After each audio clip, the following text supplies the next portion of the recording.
আমি আর এই বাসায় থাইকা পড়ালেখা করতে পারবো না আম্মু। তুমি আমার হোস্টেলে ভর্তি করানোর ব্যবস্থা করো, আমি হোস্টেলে থেকে পড়ালেখা করব। কেন, কি হয়েছে আম্মু? কি হয়েছে মানে আম্মু, আমি এখন কলেজে পড়ি, তোমরা সেই স্কুল টাইমের পকেট মানি আমারে দাও। আমার বান্ধবীরা সবাই কত টাকা খরচ করে, আমি পারি না। এতটুকুর জন্য তুমি হোস্টেলে চলে যাবা?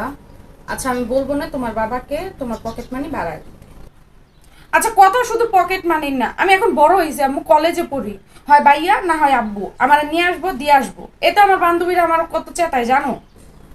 একটা প্রাইভেসি কিছু আছে তো বলতে, বুঝো না তুমি?